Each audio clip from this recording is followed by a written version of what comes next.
Hello everyone, सभी JEE mains का first attempt दे चुके हैं और जेई मेंस के सेकंड अटेम्प्ट के लिए आपकी तैयारी जोरों शोरों से चल रही होगी।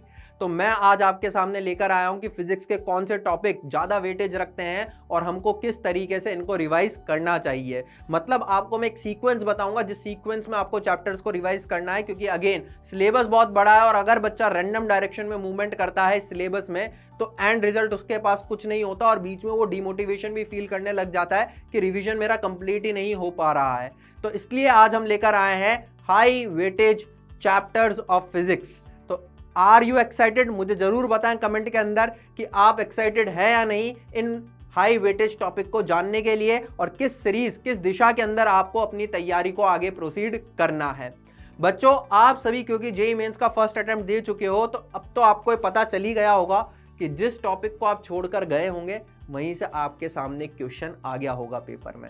ऐसा अक्सर होता है कि जहां से बच्चा क्वेश्चन जहां से बच्चा सोचता है कि यार इससे क्वेश्चन आने की उम्मीद बहुत कम है और वो उसको छोड़ जाता है, वहीं से क्वेश्चन पेपर में आ जाता है। इससे हमको सीख क्या लेनी है कि 100% सिलेबस कंप्लीशन होना चाहिए। तो जिन भी बच्चों का 100% सिलेबस कंप्लीशन नहीं है वो जरूर अपना 100% सिलेबस कंप्लीट कर लें। पहला प्लेज यही लेना है, मुझे कमेंट के अंदर ये प्लेज लो मेरे साथ कि I will going to complete my 100% syllabus in next 15 to 20 days, है ना। तो हमको सबसे पहले इसी पे फोकस रखना है कि हमारा 100% सिलेबस कंप्लीट हो जाए। फिर हम रिवीजन जब करेंगे तो रिवीजन किस तरीके से करना है वो मैं आज आपको बताने वाला हूं कि किस चैप्टर को आपको पहले रिवाइज करना है और किस चैप्टर को बाद में रिवाइज करना है। साथ ही साथ बोर्ड के साथ कैसे तालमेल बैठेगा हमारा, क्योंकि कुछ बच्चे वो हैं जो क्लास 12th में हैं अभी और उनके बोर्ड्स भी हैं, तो उसके साथ कैसे तालमेल बिठाना है, कैसे इक्विलिब्रियम में आना है, उस पर भी चर्चा होने वाली है। हम ये सब देखेंगे डेटा की हेल्प से कि आज तक के जो पेपर हुए हैं उसमें किस तरीके का रुझान हमको मिले हैं और उसी के अकॉर्डिंग उसी डेटा के अकॉर्डिंग हम आगे बढ़ने वाले हैं। तो सबसे पहले बात करते हैं, बच्चा पूछता है सर क्लास 11th पे ज़्यादा फोकस करूँ या क्लास 12th पे। तो मेरी बात ध्यान से समझिएगा कि क्लास 11th हो या क्लास 12th हो, लगभग इक्वल वेटेज रहता है जेईई मेंस के पेपर में। आप देख सकते हो 2023, 2022, 2021, 2020 एंड 2019 का मैं यहाँ डेटा लेकर आया हूँ। 52 क्लास 12 से आया तो 48 क्लास 11 से आया 2023 में। लगभग इक्वल वेटेज है दोनों का, कॉन्ट्रीब्यूशन दोनों क्लासेस का लगभग इक्वल है। यहाँ पर 2021 में तो देखिए 49-51 है। इसका मतलब हमको दोनों को इक्वल तरीके से सोचना है, चाहे वो क्लास 11th हो या क्लास 12th हो। तैयारी दोनों की बराबर करनी है क्योंकि इक्वल वेटेज रहता है। ऐसा नहीं कि आप क्लास 12th पे ज़्यादा फोकस हो जाओ और क्लास 11th पे कम फोकस रहो। You have to be focused on both the classes equally. You can see data is in front of you. आप देख सकते हो सारे पिलर्स लगभग बराबर ही हैं और क्योंकि ये लगभग बराबर है इसका मतलब दोनों से वेटेज लगभग बराबर ही है। हल्का सा क्लास 12th का जरूर आपको दिख रहा होगा, उसकी तरफ इंक्लिनेशन है, थोड़ा सा ज़्यादा है, बट उससे कोई फर्क नहीं पड़ता। आपको दोनों ही क्लासेस को इंपॉर्टेंट प्लेस देनी है अपनी स्टडी के दौरान, ठीक है। चलो भाई, अब मैंने क्या करा, क्योंकि हमको रिवीजन करना है तो हमने क्लस्टर बना लिए बेटा। क्लस्टर कैसे बनाया है, सारे चैप्टर्स को इन कुछ क्लस्टर्स में डिवाइड कर लिया है, जैसे mechanics 1, mechanics 2, thermodynamics, electromagnetism, modern physics, optics and miscellaneous.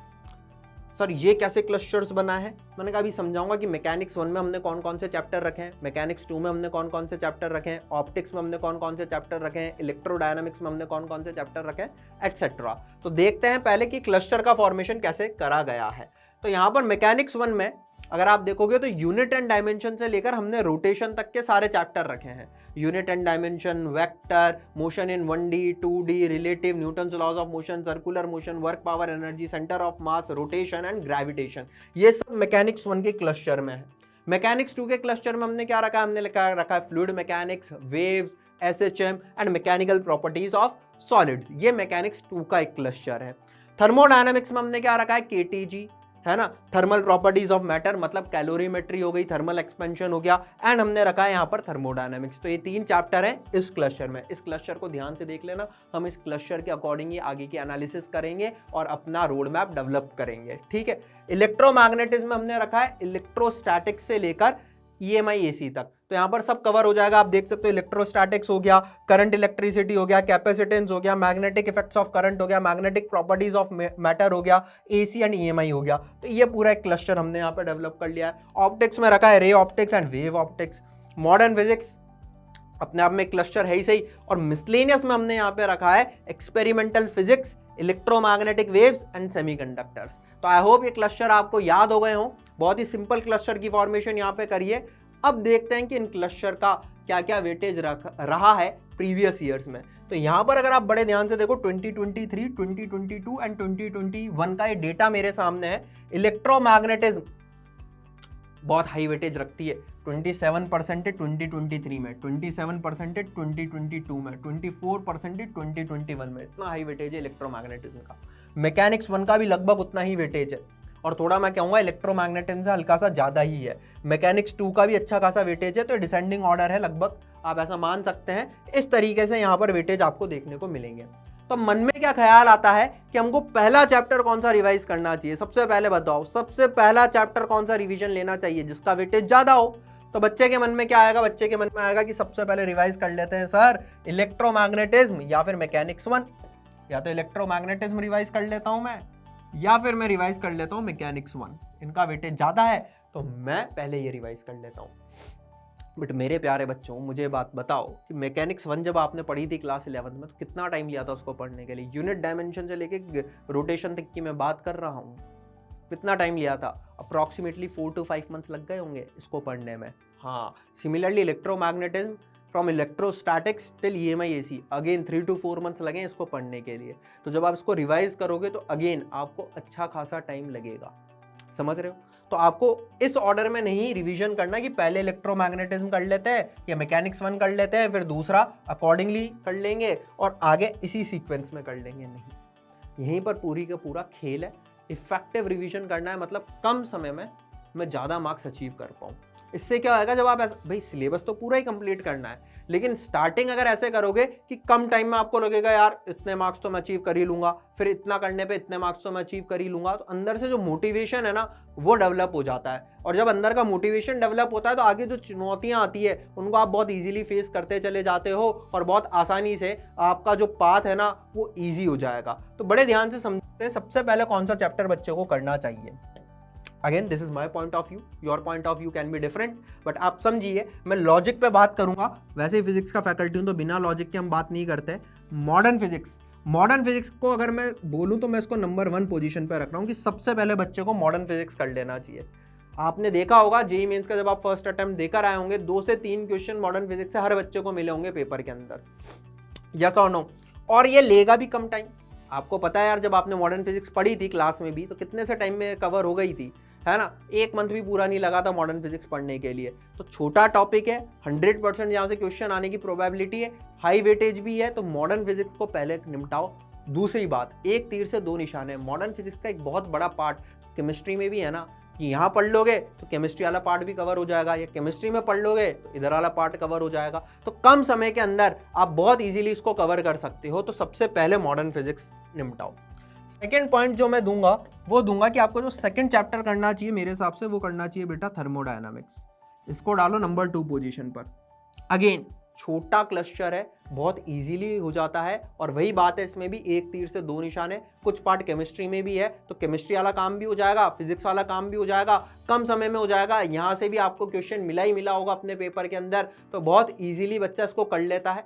दूसरी इंपॉर्टेंट बात बताता हूँ इन दोनों चैप्टर के साथ क्या है, कोई लिंकेज नहीं है पूरी फिजिक्स के साथ। आपका कुछ पोर्शन छूटा हुआ भी है ना, आपने उसको कवर नहीं कर रखा है, वो अच्छे से आता नहीं है, तो लिंकेज नहीं बनेगा।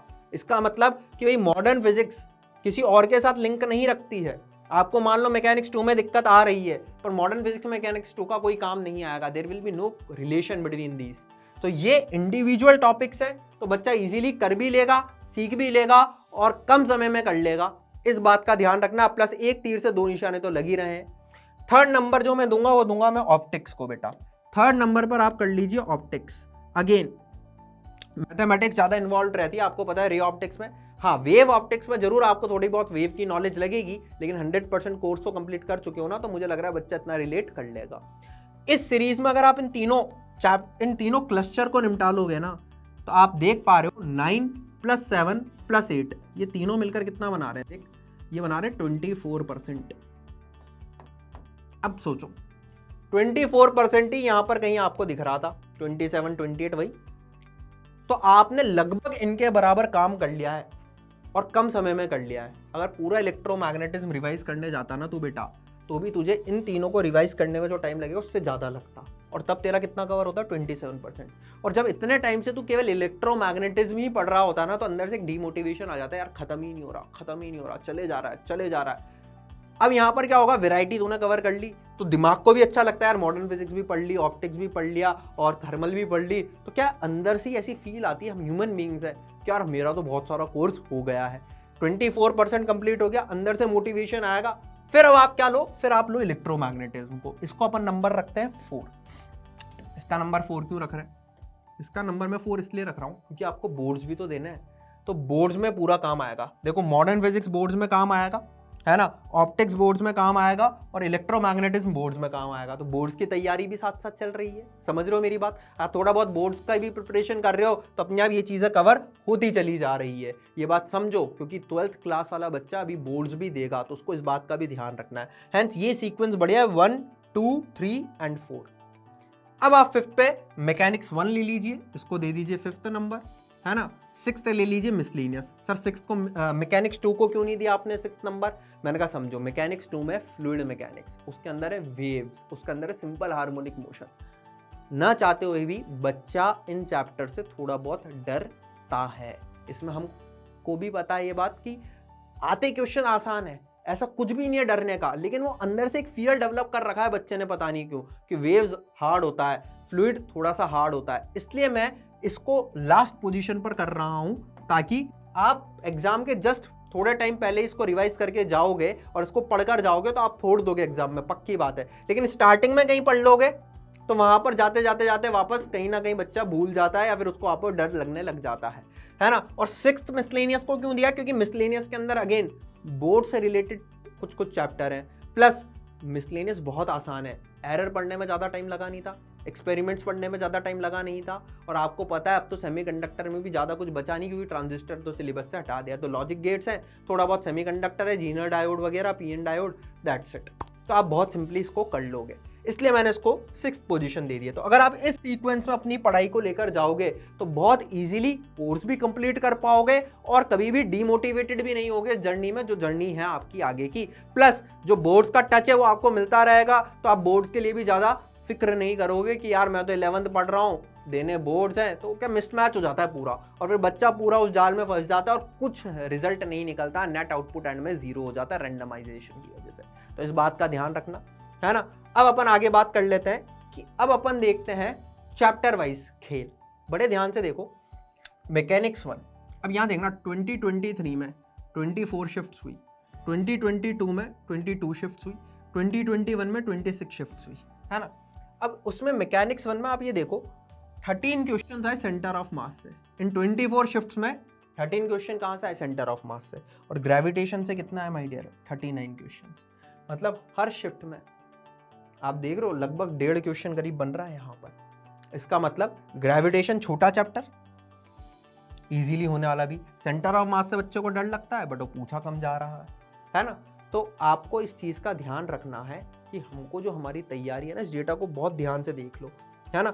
वर्क एनर्जी पावर 26 क्वेश्चन आया भाई, और कितनी शिफ्ट्स थी? 24। मतलब लगभग हर शिफ्ट में एक क्वेश्चन तो यहाँ से आया, किसी किसी शिफ्ट में 2 क्वेश्चन भी आ गए यहाँ से, है ना। तो आपको इसी तरीके से अपनी तैयारी रखनी है, आपको घबराना नहीं है चीज़ों को लेकर, ठीक है। तो मैकेनिक्स 1 का यहाँ पर मैंने वो भी दिखा दिया है आपको कि चैप्टर वाइज, ये पूरा क्लस्टर था, चैप्टर वाइज कौन सा ज़्यादा पूछा जा रहा है। आप यहाँ पर देखोगे तो कहोगे सर यहाँ तो 24 ही है, और यहाँ एनएलएम में 30 आ गए, ये देखो न्यूटन्स लॉज ऑफ मोशन में 30 आ गए।